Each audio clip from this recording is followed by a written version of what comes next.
Hey, everybody, and welcome back to another excellent episode of Kicking It with Casca. Hannah Kimball Mick here with my good pal Mal, and we are calling this episode the Triple Crown. Why, do you ask? Because we've got the new counselor of the year, Erin Metsker. Congratulations, by the way, girlfriend. Yes, Thank whoop, you. I whoop. feel like I should do You this. should. I love Elbow, that. elbow, wrist, wrist. Crushing Yes. it. And then, as you know, Malpal and I were also Kansas School Counselors of the Year. So, Erin, welcome to the club, girl. How's it feel? Whew, it feels wild. I was very excited, very surprised. I'm very honored. I just really, I mean, as you girls know, it's hard sometimes to always like feel the like joy of what you do sometimes just being a counselor. So this has really been like an honor for me just to be like, okay, what you do does matter and people do see it and it does make a difference. And so it's been very like refreshing for me, but also like I feel very like humbled and honored that Awesome. I made it. So As you super cool. And should. we are so proud of you. Congratulations. And the way that you are feeling, you hit the nail on the head. And it's almost like shocking. Like, what? Me? You sure you got the right person? Yeah, it's I been know. kind of We wild. understand it. Yeah, it's been wild. Like just even people like, I mean, because I'm kind of a townie, like I've grown up here and everything, and people I know are like, "Hey, we saw that you were in the news. Hey, you were in the paper," and I was like, "Oh, I feel a little bit famous," but You're the It's like celeb. the Miranda Lambert song, Everybody's Famous in a Small Town. that is true. That is true. So it's And been super cool. But yeah. that's awesome. Well, and I think it's normal too. I think a lot of people do get that imposter syndrome, right? Mhm. uh no way me, like what am I doing that is any cooler than any counselor out here? Like, we're all doing awesome things and we're all working our booties off, and that's true. But speaking of which, so Erin, if you had to think about maybe a couple different things that are setting you apart, or maybe not even setting you apart, just things that you're passionate about in your practice, what are some of those things that our listeners might be able to get some creativity or creative ideas from, or just be glad to know that you're doing awesome things. Well, one thing particularly like where I'm at is I am like the first like certified school counselor in the role that I'm in. Um, Whoa! It's I know, amazing. I know. I mean, I've been in other schools like Hannah, you and I were in Lawrence for a while, Uh-huh. um, but it's been different because I've kind of had to like design the entire program. Like, this is what counselors should be doing. This is what they shouldn't be. These are our standards. This is our model. And luckily, I've had a phenomenal administrator that started kind of when I did. So we were kind of able to like build this whole program together of, small group, individual, all kinds of reach out to community and things like that. So it's really kind of been, I guess, like my vision. I guess I kind of got to design it because they really hadn't had anybody that had done that before that was in that role as a like certified counselor. Dang. So how did you break through to that? Because I know people in other places and they're like, I tried to get this position, but it's always been a social worker and it really should be a counselor. Like, how did you move into that position and you're like, I got this. Let's make this happen. So when I was hired, our district, so I'm a part of the Santa Fe Trail District. So there's like we're full of like Scranton, Carbondale, Overbrook, and then we have like our high school that's kind of out in the middle of nowhere on 56 Highway. But one of the things when I was hired was a goal was they were seeing so much more like challenges with social emotional and just kids being able to regulate and all of these things. And we did have some social workers in counseling positions. But one of the board goals was we need to hire like certified counselors to fulfill these roles on top of the social workers that we had and let social workers actually do social work type roles. So when I started 4 years ago, that's kind of there was two of us hired. There was already a high school counselor, and then our social worker kind of moved to like a district social work position and she was a phenomenal even in the role of a counselor. But that kind of helped us also like tier our services to where we could help our most needy populations. And if we had kids that struggled more with like resources in home, we could refer them to the social worker. So we kind of started just to build our own little pyramid of services for people, because there really hadn't been that in our district previously. That's awesome. And the fact that your board was like, hey, we need this. That Yeah. is that is like crazy cool. Like that is Yes. what you want. And then you're able to advocate even more because you know you've got your board on board for lack of better words there. Exactly. But And that, I think it's cool too. It's taken a lot of like education on our part because we are a smaller town, smaller community. So a lot of times when our community members hear social emotional or SEL, it's like triggering for them. You know, what you're Red going to come flag. in, Red flags. voodoo are you yeah, trying to do? yeah, Yeah. please step away from my child. Um, but a lot of it, it's just been like educating, like, no, like I go in and I teach. And so like newsletters were a big part when I started, and just Yeah. speaking to the board of like, this is what I do. I'm not teaching your kid to be any different type of way. I'm teaching their life skills, you know, getting along with each other and regulating your emotions. And there's a lot of that we've kind of had to, as a mental health team, kind of sort through. So And Erin, I how mean, long have those you life skills are also job skills that you Yes. have to do in the real world. And I love that Hannah talked about having the board behind you, but also your admin. I mean, Yes. how cool that you guys got to build that together and Yes. having her support and that she drinks the Kool-Aid, she gets it, and she wants you to be the best you can be. And she won an award, an advocate award, right? Yeah, I nominated her last year for the advocacy award that she got. Full circle, man. We love it. I know, it's super cool. But yeah, and I've been in other buildings where I don't have that, and Mhm. I don't feel like I'm nearly as powerful when you don't have that support from your admin. Like I know I can make a decision, I can move forward, and I know she's going to support me. And if she doesn't agree, like we can also have that conversation, and it's not anything to where I feel like it affects me as a person, as a professional. We just work very well together, which is amazing. Yeah. That's so cool. And we just had an episode earlier this season about that important relationship between the admin and the counselor role. Um, Mhm. how long, Erin, have you been at your current building? How long have you been there? So this is my fourth year there. Yeah. And yeah, this is my eighth year as a counselor. Mhm. And then I taught for 6 years before that. I was an elementary teacher. So So has your district seen a huge difference then? Because if you started 4 years ago, have they seen a shift in, hey, we don't have as many discipline referrals, or we are noticing that kids are much more calm, or what are some of the things that you've noticed?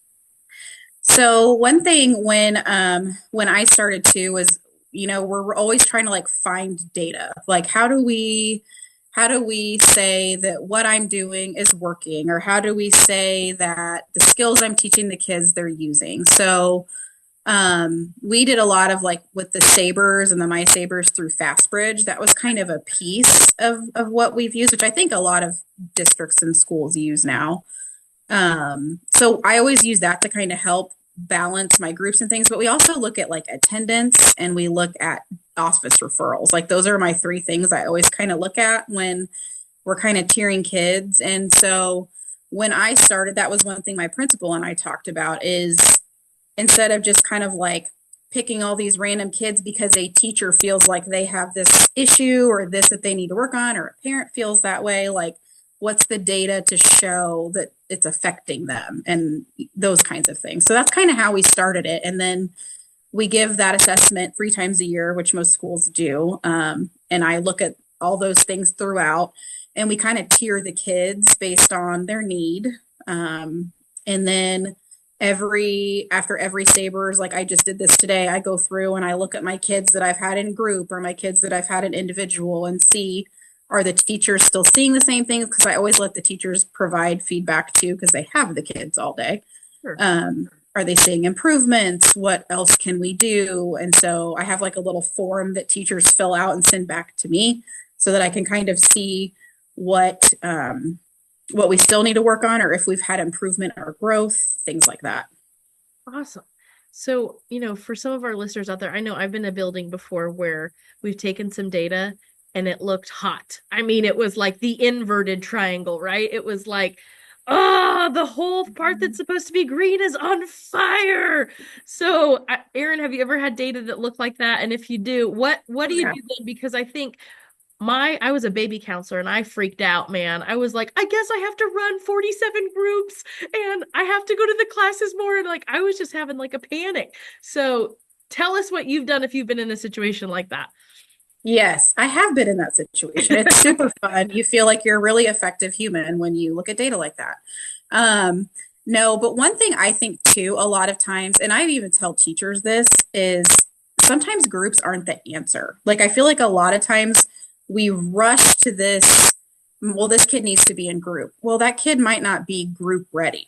And then if you put that kid in a group, it's going to ruin the group. So I think a conversation I have often with teachers too is I'll ask them, like, because I mean, I was a teacher, what's the behavior that's driving you crazy? Like, if you could name one behavior that's driving you crazy right now or problem, what would it be? And we try to just start there. Like, I'm going to start with this That should instead be of, on a shirt. yes, instead of looking at, Behavior that's driving you crazy. yes, pick the one behavior and we're going to start there because you can't just Do it all. totally, yes. And you can't, I think, Hannah, you sent me that sticker that said that counselors are crock pots and not, what was it? Microwaves. Microwaves. Yes. But I find myself, you sent me that, I was like, that is so true because people just have the magic wand to like fix these kids, and that's Right. not the case. Well, and so often, we do an intervention or we have students that we meet with individually or we do a group and we won't see the benefits for a long time. Right. Yep. And so, we might not see the benefits. You're a second grader. I might not see the benefits until you're a third grader. And then suddenly, oh yeah, Mrs. Mick taught me those skills last year and it's finally clicking. Like it takes a long time. And Does. you can't just think about like your own habits and your own behavior. You can't just change it overnight. It's difficult to do. And we're adults, right? We have skills. I was just Yes. going to say, we're all working with elementary kids, and you have to repeat, and do and do. And that's so important. We're building that house, and you have to keep pouring the concrete sometimes. That's right. That's And right. sometimes like and I remind teachers this too, they're kids, they might have a good spell and then we fall back a little bit, Yep. but then we move forward. And then I think too, all of our kids in trauma, a lot of educators and even parents, they don't always realize like if this kid has had 5 years of trauma and things, it's going to take, and they're 7. yes, it's going to take that long to try to help fix this. Like so I always try to, when we look at data and things, I think, is this a good kid to start with individual? Mhm. And then we'll work our way to those social skills in that group, or because more often than not, it comes down to like an individual behavior that's affecting all those social skills. So a lot of times I don't always just rush to put them in a group so that they're getting a service. I start more with like an individual and then we work into a group. That's a really good idea. And I think sometimes we forget the big picture. There are some kids in our buildings that literally can't sit still. Mm-hmm. They're born a certain different way. They have different diagnoses. You can't just wave a magic wand. No. And that's actually one thing my principal and I have talked about, even with like our data, is if it's like ADHD type of behavior, or I can't pay attention, I can't focus, and that is the core problem.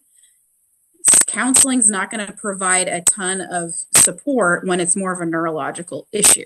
Right. So a lot of times then we'll move more into like the SIT process or the GEI process, where I go in and I'll do like on task, off task. And we'll start kind of having those conversations with parents of like, your child really struggles to focus. This is kind of what we're seeing. This is what we see compared to peers. We work more kind of at that angle.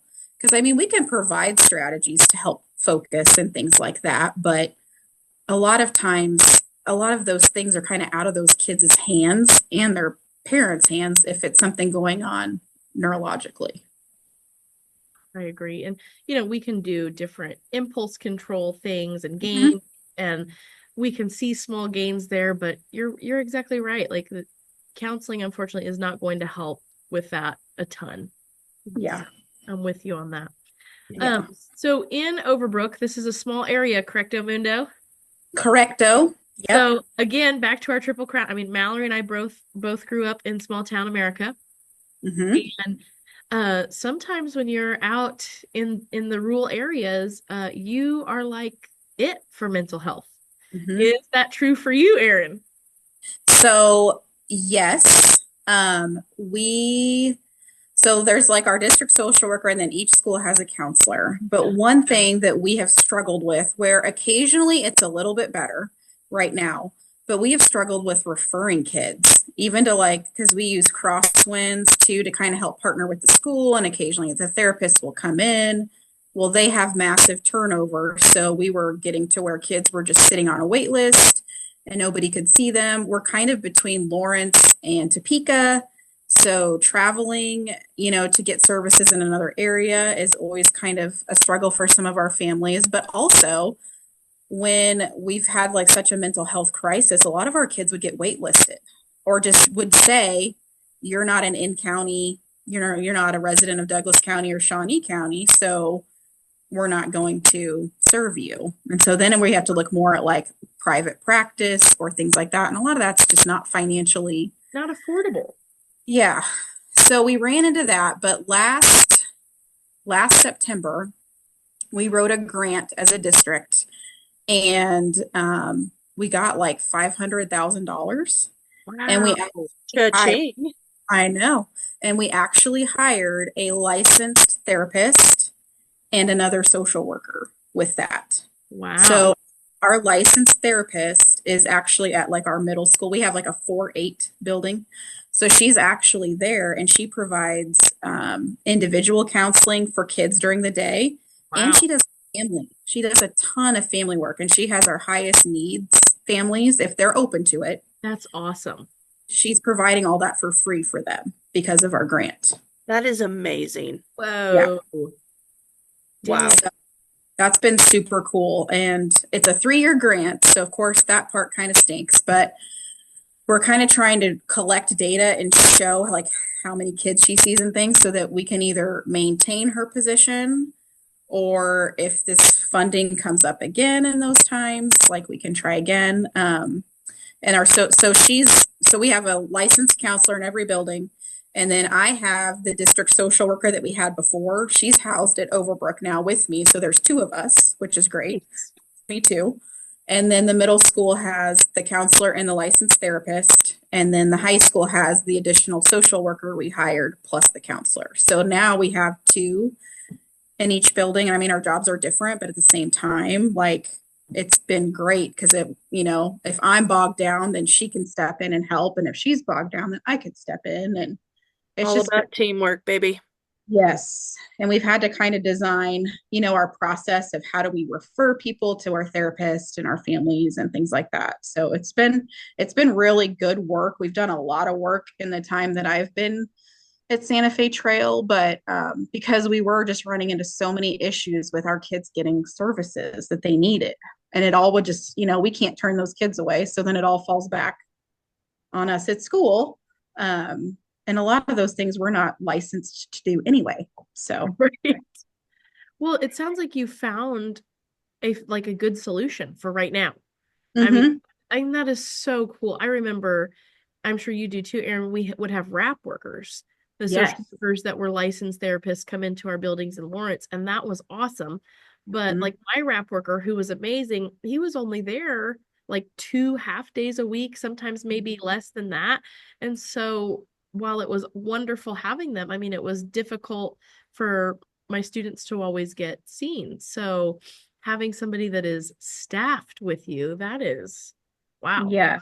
And it's been kind of nice because she's technically an employee of the district. Mm-hmm. So for her, she doesn't have to worry about billing. She doesn't have to worry about insurance. she doesn't have to worry about a lot of those things that she was doing in private practice. She's like a certified, staff member and gets her check. And That is so, fantastic. Do you yeah, know by chance like what the grant was called or where your district looked for it? Because that would be something that would be great for other smaller I know. districts. I was just thinking about that and now I'm sweating because I'm struggling to Well, remember what it was hey, called. don't sweat and send us like a link or something and we can drop it Yes. in the show notes because I know that there are listeners out there that are small town America and this could really be Be a something that would be huge able to help them benefit. out too. Yes, Yeah. I know it was through the state, and it was kind of interesting because there wasn't a lot of parameters, but the focus of it was to keep kids more in the classroom. Like, what could you do to help provide to keep more kids in the classroom? And I will remember this as soon as I get off of here. But yes, but it was a 3-year grant and you could ask for, I think it was up to like 500,000. I know we got one. I think Lawrence got a smaller amount. Mhm. But there wasn't a ton of like parameters with how you use it. So that's kind of how we used it, was through like the mental health lens of if we can regulate more kids and help them succeed, then they won't have to be pulled out for attendance, discipline referrals, those kinds of things. Well, and I just think about access too. I mean, this is Mm-hmm. so accessible, whereas before, growing up I grew up in Harrington, Kansas, so we didn't have, there was zero mental health available, right? You had to go to like Junction City. Well, that's 30 minutes away. And if your parents are working two jobs, or you're living with one parent, or we don't have a car because we live in Harrington and we don't need a car and I can walk to, there's so many factors in that. So the fact that it's so accessible, I think is awesome. Yes. And she'll even, so like she kind of flexes her schedule to where she'll even see some families and kids in the summer. Nice. She'll stay. She usually works like Monday to Thursday and she'll stay till 6 or 7 at night and just flex her time that way so that we can kind of accommodate more families and parents to come see her. That's So, really cool.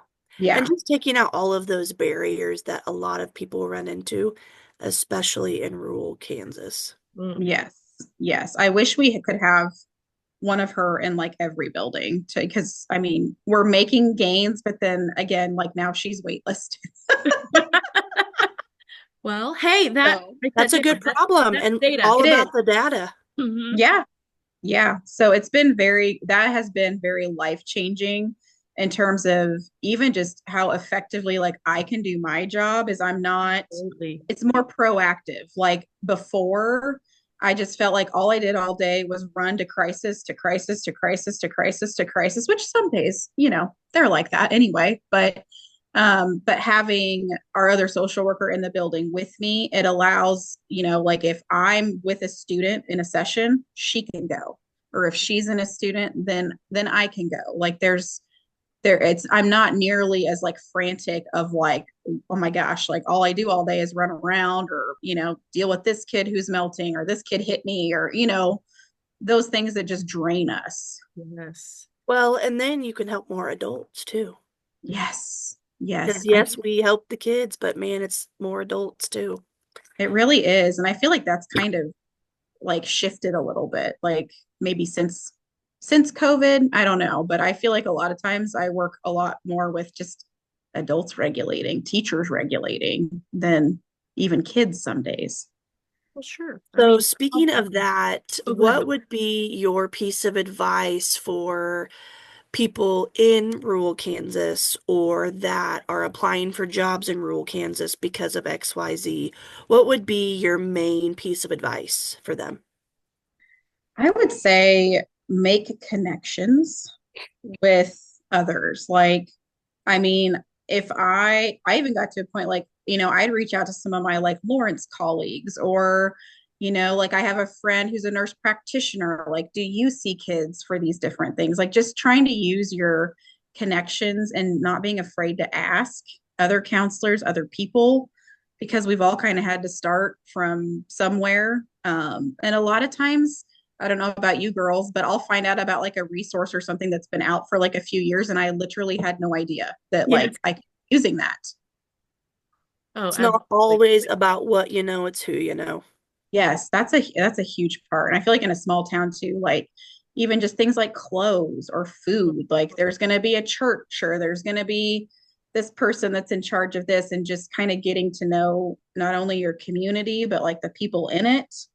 Um and reaching out to other professionals that do this, because a lot of time, like, I mean, I've never really met another school counselor that's like, I will absolutely not help you.